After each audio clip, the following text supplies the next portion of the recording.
बिस्मिल्लाहिर्रहमानिर्रहीम। अस्सलाम वालेकुम व्यूअर्स, मैं हूं इंजीनियर मुमताज़ रफ़ीक और वेलकम करता हूं आपको अपने यूट्यूब चैनल इन्फो उस्ताद में। व्यूअर्स, आज की वीडियो तहसीलदार नैब तहसीलदार की टेस्ट की तैयारी के बारे में है। इस वीडियो में हम Khyber Pakhtunkhwa public service commission की जानिब से तहसीलदार का इंग्लिश का जो पेपर कंडक्ट किया गया था 2021 का, इसी साल का पेपर है, इस पेपर को देखेंगे और इसमें मौजूद क्वेश्चन नंबर 3 है इडियम्स और फ्रेजेस से रिलेटेड 10 इडियम फ्रेजेस को के मीनिंग और इनको सेंटेंस में यूज़ करना था। इस क्वेश्चन नंबर 3 को आज की वीडियो में हम कंप्लीट इंशाल्लाह डिस्कस करेंगे। इडियम्स के मीनिंग बताऊंगा आपको और देन इनको सेंटेंसेस में हम यूज़ करेंगे। 5 क्वेश्चन थे के पीपीएससी के तहसीलदार नैब तहसीलदार के इस इंग्लिश के पेपर में, और होप्स हो कि जो पीपीएससी की जानिब से तहसीलदार का जो पेपर लिया जाएगा उसमें भी ये आपको काफ़ी हेल्प करेगा। राइट, बढ़ते हैं आज की वीडियो की जानिब।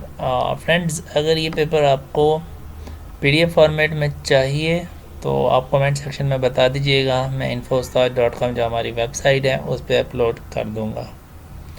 आगे बढ़ते हैं। आगे बढ़ने से पहले फ्रेंड्स, अगर आप फर्स्ट टाइम चैनल पर आए हैं तो चैनल को सब्सक्राइब कर लीजिए, बेल वाले आइकन पर क्लिक करके ऑल नोटिफिकेशन के ऑप्शन को भी इनेबल कर लीजिए, ताकि इस तरह की जब भी मैं वीडियो अपलोड करूं तो आप तक नोटिफिकेशन पहुंच जाए। इस वीडियो को लाइक और शेयर भी कर लीजिएगा, शुक्रिया। फ्रेंड्स, यहां पर आपको ये भी बता दूं कि मेरे चैनल पर तहसीलदार नैब तहसीलदार के पास पेपर और तैयारी के हवाले से एक प्लेलिस्ट मौजूद है। आप उस प्लेलिस्ट में मौजूद वीडियोज़ को भी वॉच कर सकते हैं। क्वेश्चन नंबर 3 था, explain the meaning of 10 of the following phrase idioms and use them in a sentence. पहला जो इडियम है, to go through the motions. To go through the motions, इसका मतलब होता है to do something without making much effort to do well. अब एक काम को करना चाहते हैं लेकिन उसके लिए ज़्यादा मेहनत की ज़रूरत नहीं है आपको करने की, या आप उसके लिए ज़्यादा मेहनत नहीं करते और वो स्मूथली वो काम हो जाता है, या ऐसी एक्टिविटी जिसमें आप ज़्यादा इंटरेस्ट नहीं लेते, नॉर्मल वे में यूजुअल वे में उस एक्टिविटी को लेके चलते हैं एंड दैट इज़ डन, और वो हो जाती है। राइट, ऐसे मौके के लिए हम ये इडियम्स इस्तेमाल करते हैं, to go through the motions. Sentence में हम यूज़ करते हैं, he claimed that he was looking for a job. वो इस चीज़ का दावेदार था कि वो एक जॉब को तलाश कर रहा है, नौकरी को तलाश कर रहा है, but he was really just going through the motion. लेकिन वो नॉर्मल अंदाज से चल रहा है, उसके लिए कुछ ज़्यादा मेहनत तक वो तो नहीं कर रहा। राइट, होप सो कि क्लियर हो गया होगा। नेक्स्ट इडियम की जाने पड़ते हैं, to haul over the coals. To haul over the coals का मतलब है किसी शख्स पर गुस्से से बोलना, मतलब किसी शख्स के साथ गुस्से से बोलना। ज़ाहिर है गुस्से से आप बोलेंगे, किसी शख्स पर एंग्री होंगे तो उसने कुछ गलत ही किया होगा। राइट, तो इसको सेंटेंस में यूज़ करते हैं, he was hauled over the coals for coming in late for work. ठीक, काम पे देर से आने की वजह से उसने गुस्से से उस पर बात की। ठीक है, और नेक्स्ट इडियम की जाने पड़ते हैं, at the drop of a hat. Eight the drop of a hat का मतलब होता है जल्दी से, इमीडिएटली, विदाउट डिले, बग़ैर किसी इंतज़ार के। ठीक है, बग़ैर किसी डिले के। Do something immediately without stopping to think about it, किसी चीज़ के बारे में ज़्यादा नहीं सोचना और इमीडिएटली उस पर एक्शन कर देना। ठीक है, तो इस ऐसे मौके पे हम बोलते हैं at the drop of hat. Sentence है, we were ready to pack our bags and go on vacations at the drop of hat.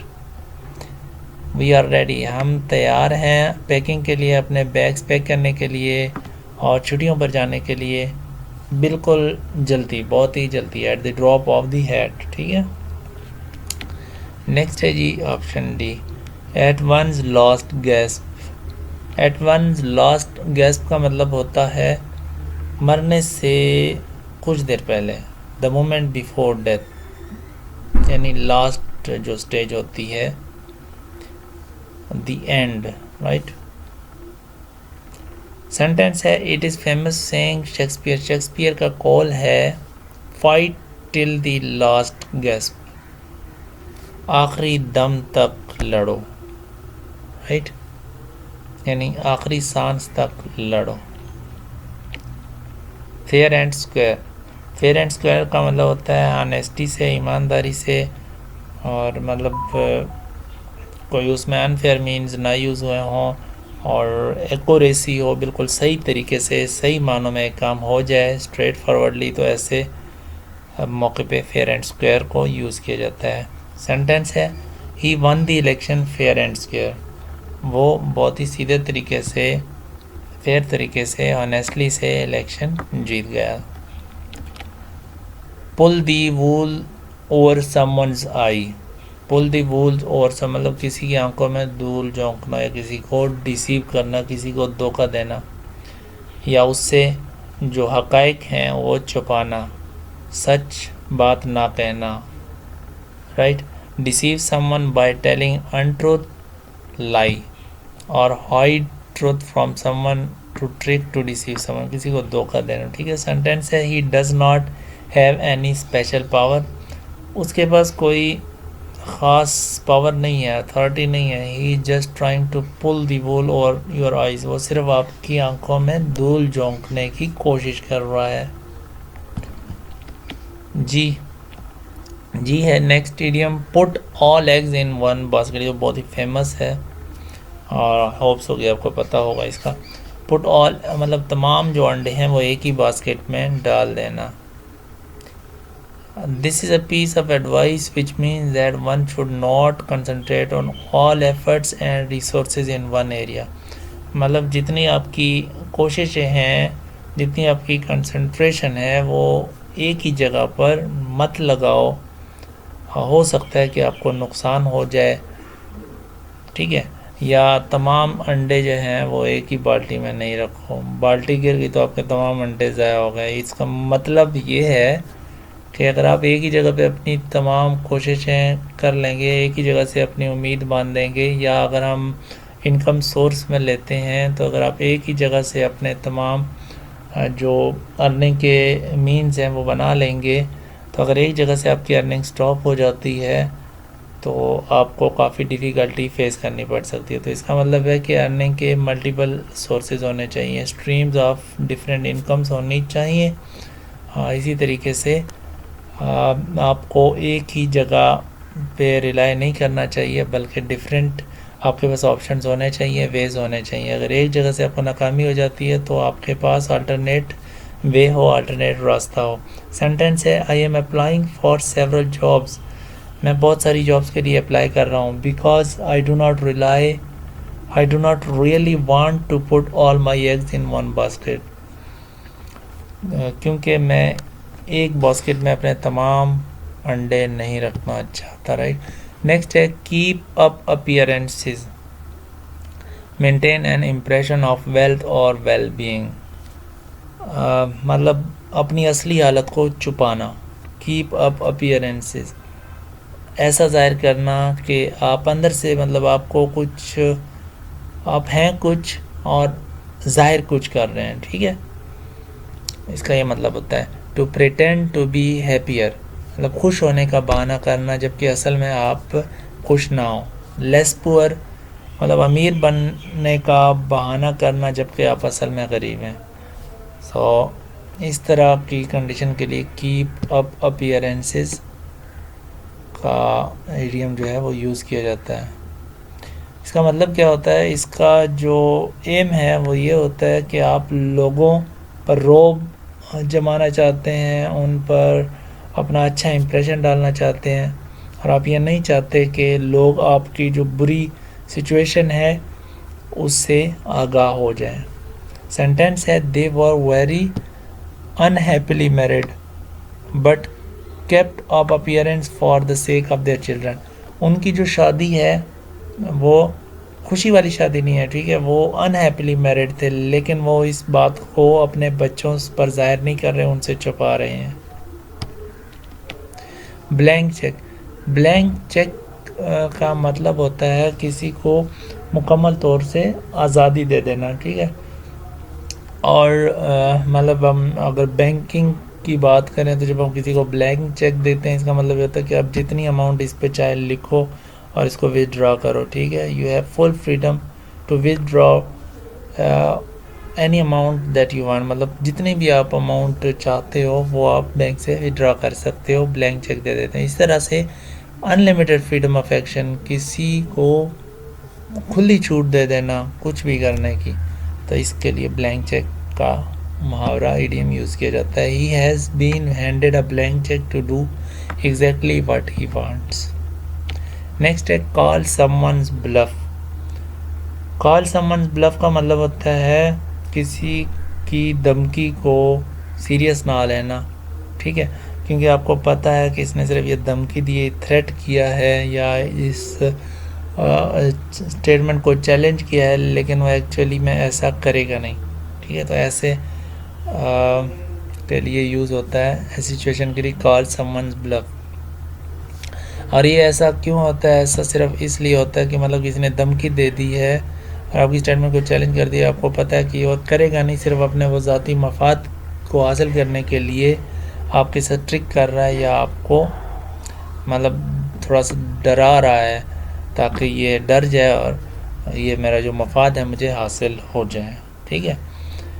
Sentence है ही थ्रेटन्ड टू रिज़ाइन, उसने रिज़ाइन करने के लिए धमकी दी, and they called his bluff, और उन्होंने इसको ऐसे ही लिया कि भाई रिज़ाइन नहीं करें। मोस्टली होता है काफ़ी दफ़ा जब हम सॉफ्टवेयर हाउस में काम करते थे, किसी मल्टीनेशनल कंपनीज वगैरह के साथ काम करते हैं, जब उनका प्रोजेक्ट चल रहा होता है तो हम अपने मुतालबात कर देते हैं कि भाई हमारी जो सैलरीज़ हैं वो हमें इंक्रीमेंट लगाओ वरना हम रिज़ाइन कर देंगे।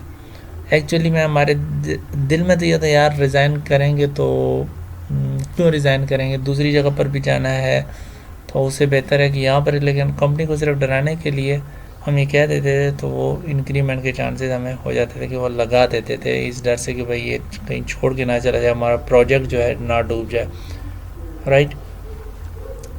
सो नेक्स्ट की जाने बढ़ते हैं ब्लू स्टॉकिंग। ब्लू स्टॉकिंग एक का मतलब होता है ऐसी खातून के बारे में बोला जाता है जो अदबी खातून हो, अदबी और दानिश्वर खातून हो, ठीक है, जिसका किताबों में ज़्यादा इंटरेस्ट हो। यहाँ पर blue stocking used to be scholarly और हाईली नॉलेजेबल वोमेन, ठीक है, जिसके पास नॉलेज ज़्यादा हो। सेंटेंस में यूज़ करते हैं she is what they call, ठीक है। Elizabeth was 18th century blue stocking who was much more interested in books than man. Elizabeth के बारे में कि वो 18वीं सेंचुरी की ब्लू स्टॉकिंग खातून थी जिसको मर्दों से ज़्यादा बुक्स में इंटरेस्ट था, राइट, बुक्स पढ़ने में।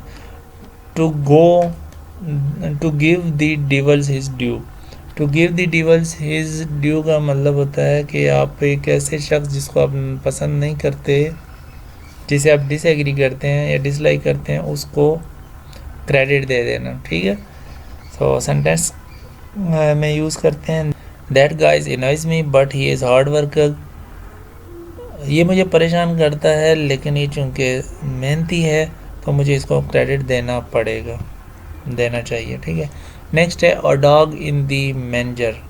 अ डॉग इन दी मैंजर का मतलब होता है person who selfishly withholds from the, मतलब एक ऐसे शख्स के बारे में बोला जाता है कि जो दूसरों का फ़ायदा नहीं चाहता, हालांकि अगर वो दूसरों को नुकसान पहुंचाएगा तो उसमें उसका कोई फ़ायदा नहीं होगा, ठीक है। यानी दूसरों से कोई चीज़ ले लेना और वो चूँकि उनके काम की है, आपके काम की नहीं है, लेकिन फिर भी आप उनसे ले लेते हो, सो ताकि उनको नुकसान पहुँचे, उनके लिए अच्छा ना हो। ऐसे शख्स के बारे में बोला जाता है dog in the manger. One who prevents others from enjoying something despite having no use for it, यानी आपके किसी काम की ये चीज़ नहीं होती है लेकिन आप फिर भी दूसरों से वो ले लेते हैं ताकि वो इसको एंजॉय ना कर सकें, ठीक है। सेंटेंस में यूज़ करते हैं he has a dog in the manger attitude.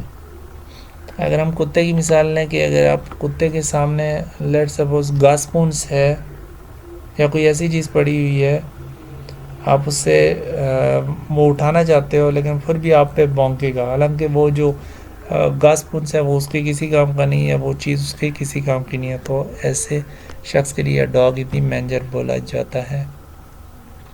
He has dog in the manger attitude, वो अपने रवैये में डॉग इन द मैंजर है, ठीक है, उसका रवैया डॉग इन द मैंजर की तरह। नेक्स्ट है हॉयलर देन थो।